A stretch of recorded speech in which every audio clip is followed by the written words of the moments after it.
The scum we're trying to get out of this building is you, boy. Boy! We've been doing that pretty good. Damn good. There was never a closing episode of The Jeffersons. Never was, and that's what I'm upset about until today. And I have said that publicly several times. When you think of iconic TV moments, you probably picture famous catchphrases, groundbreaking storylines, or unforgettable characters. But sometimes, a single scene can be the catalyst for something much bigger. A scene that doesn't just break TV boundaries, but shatters them. The Jeffersons was bold, brash, and exactly what TV needed, until it wasn't. I didn't realize it. My cousin in New York is the one that called me and said, I understand that Jeffersons has been canceled. I said, who said so? I hadn't heard. That infamous moment, the one that shocked viewers and left executives sweating, didn't just stir up controversy. It was the reason the show was pulled off the air. What happened? Let's dive into that unforgettable scene, the drama behind it, and how it changed everything. This is a story you won't want to miss. The scum we're trying to get out of this building is you, boy. Boy!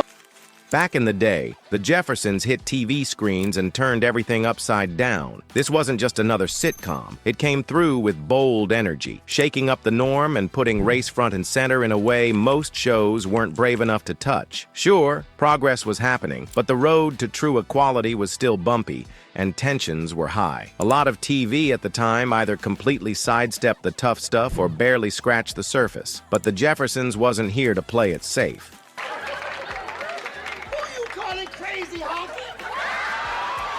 The Jeffersons didn't tiptoe around anything. It kicked the door open with some bold, no-filter dialogue, even dropping terms like N and honky. Yeah, it was shocking, but that was the point. George Jefferson, a fiery, self-made black businessman, wasn't just there to stir the pot. He was putting the spotlight on how messed up and ridiculous racial prejudice really was. The show didn't sugarcoat things or dance around the issues. It brought real conversations about race straight to people's living rooms, keeping it raw and relatable.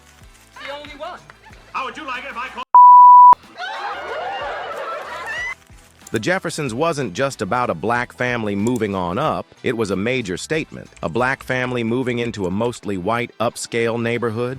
That was huge. Back then, black Americans fighting for success faced major obstacles, and the show completely flipped the script, challenging the biases of both their fictional neighbors and the audience watching. George, with his no-nonsense attitude, became the symbol of standing up to prejudice. But things started to shift towards the end.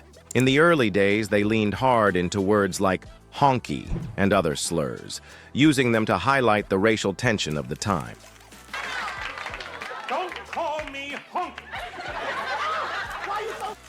George's blunt, in-your-face personality was built around that kind of language, aiming to get laughs while also making people face some uncomfortable truths about racism. But as the show went on, and Sherman really settled into George, he started thinking George should grow too. He felt like the character was past using those words, and he pushed for the script to reflect that evolution. Sherman was a pro through and through, fully committed to his role as George.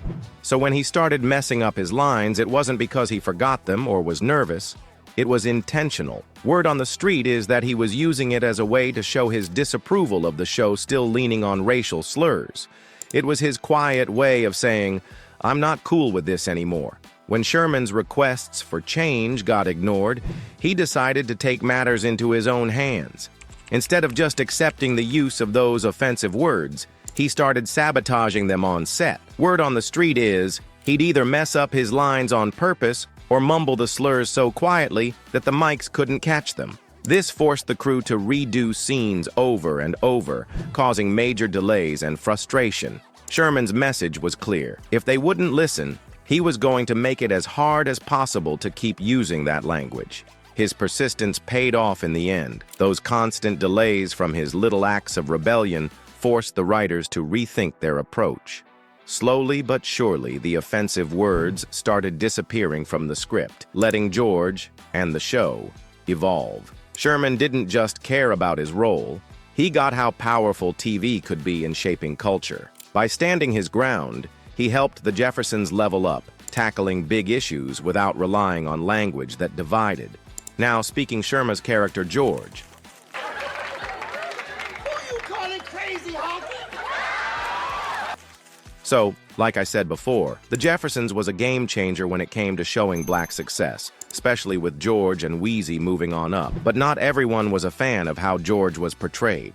Sure, his bold and confident attitude made him unforgettable, but some parts of his personality rubbed certain people the wrong way. A lot of the criticism came from the black community, who felt that some aspects of his character didn't always hit the right note. For some black viewers, George's exaggerated pimp walk and over-the-top antics felt pretty off. The show might have been all about celebrating black success, but it kind of went overboard with George, making him look more like a joke than a legit representation of black achievement. His cocky swagger and clownish moments felt like they were playing into old stereotypes about black men who make it, but in a way that seemed too exaggerated to be taken seriously. Instead of showing him as a real complex character, it came off like they were making him a cartoon version of success.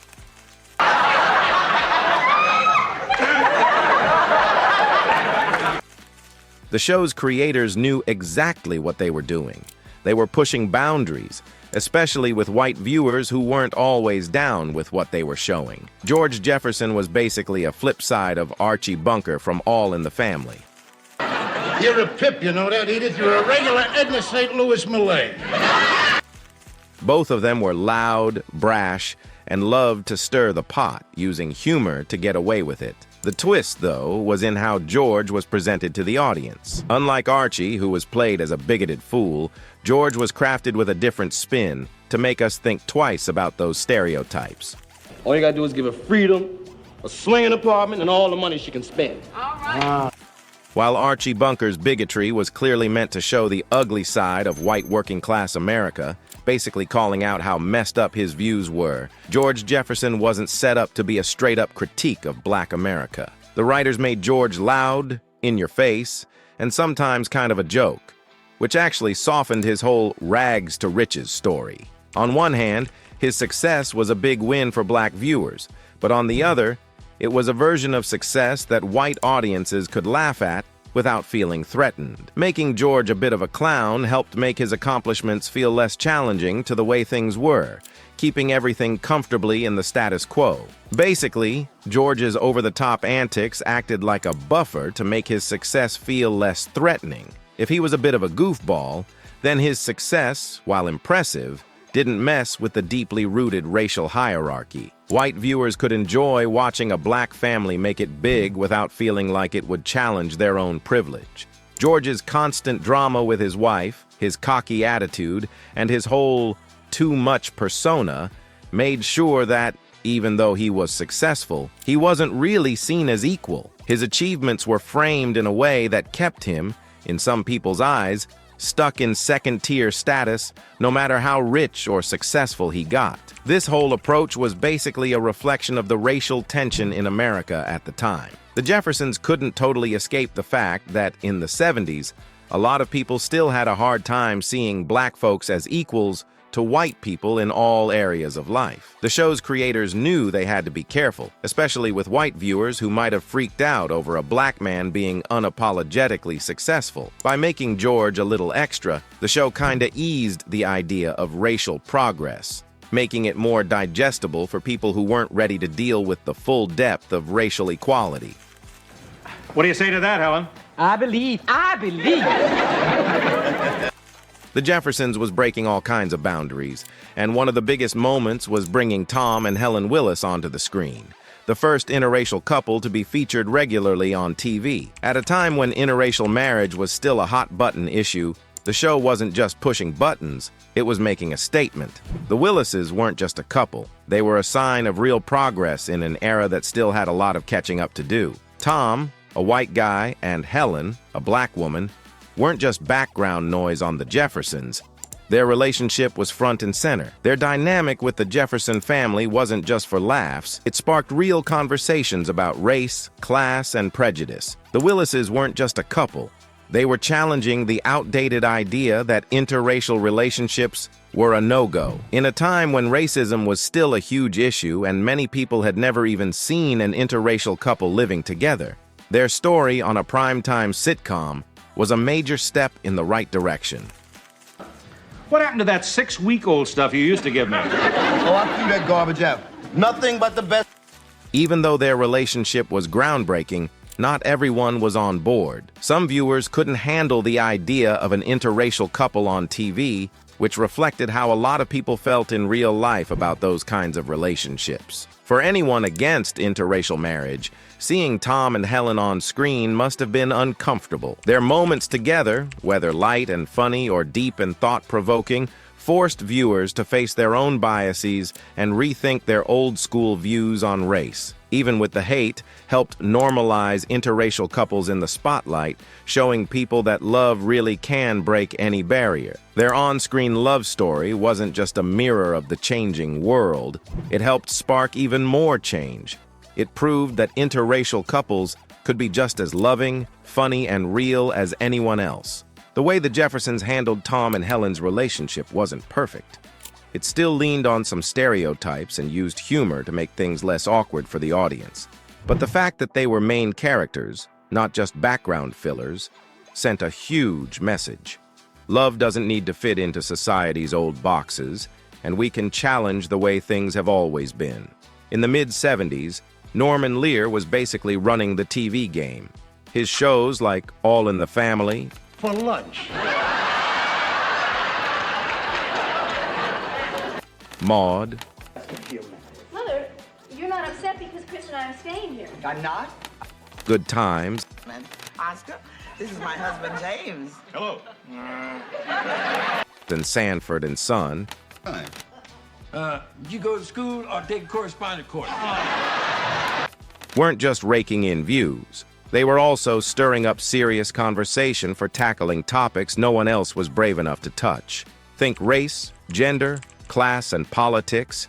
Stuff people weren't even thinking about bringing into living rooms. He wasn't afraid to get real and make people squirm. Norman wasn't just about getting views. He had the power to bring in storylines that were straight-up game changers. One of his boldest moves, introducing TV's first transgender character, and also showing the first recurring interracial couple with Tom and Helen Willis. These moves were huge for TV, pushing it toward more diversity and realness, especially at a time when these topics were practically ignored or avoided. Even though Norman was pushing the envelope with these game-changing storylines, not everyone was here for it. The whole interracial relationship thing, especially the first interracial kiss on TV, was a huge deal back then, and not in a good way for some. The Jeffersons got a lot of attention, and not all of it was positive. A review from the New York Daily News pointed out how shocking it was to see Tom and Helen Willis share a long kiss, calling out how uncomfortable it made some people feel. For many viewers, seeing a white guy and a black woman get that close on primetime TV was a bold challenge to the status quo and made people rethink those old-school social rules. We've been doing that pretty good. Damn good.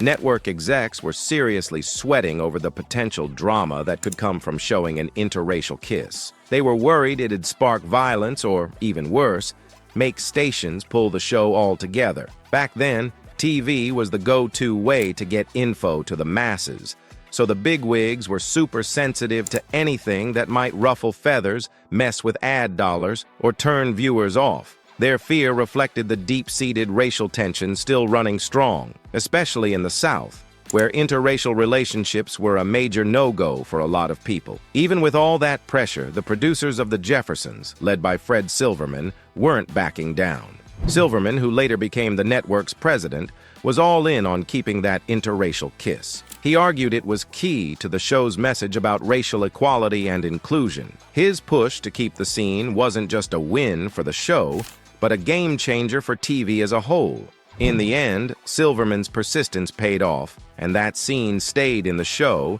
even if it caused a whole lot of drama. At first, the outrage over the interracial kiss was loud, But it didn't last long. Slowly, people started to get more comfortable with seeing interracial couples on TV, and what was once considered shocking started to feel pretty normal. This shift showed how much TV can shape how we think about things. Thanks to Lear pushing boundaries and Silverman sticking to his guns, TV started to reflect more diverse relationships, helping to change how society saw interracial love. Back in the day, black people on TV were either nowhere to be found or stuck in tired, overused stereotypes. They'd usually pop up as background characters or be boxed into roles that were either goofy, subservient, or just flat-out negative. It shaped how society saw black folks, like they were one-dimensional.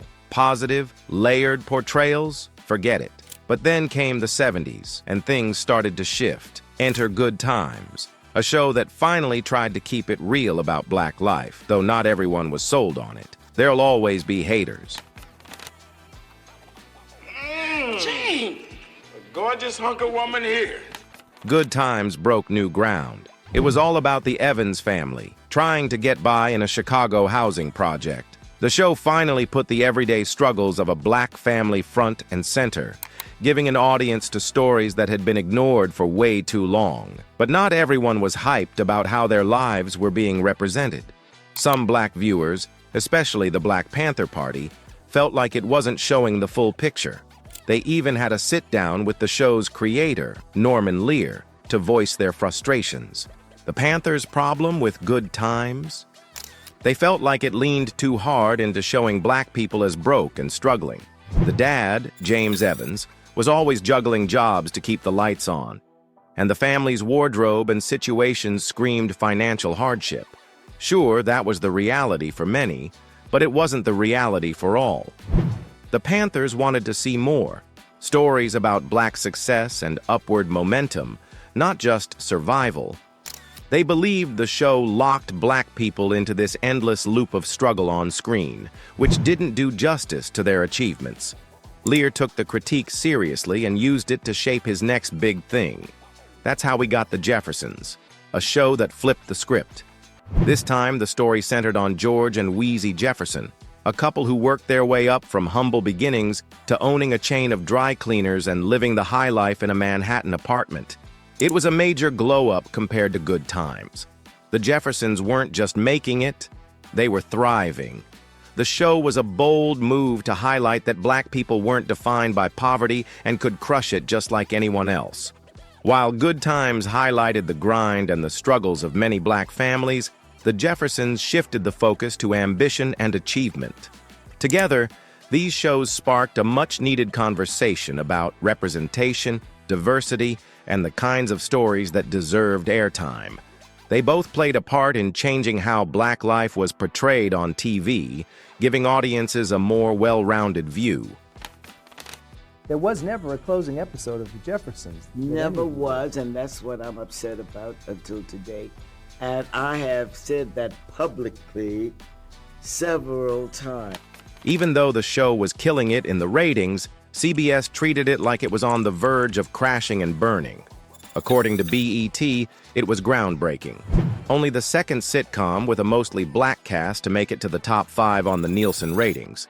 It stayed one of the most watched shows for years, pulling in huge numbers. But instead of celebrating that, CBS kept messing with its time slot, 15 times to be exact.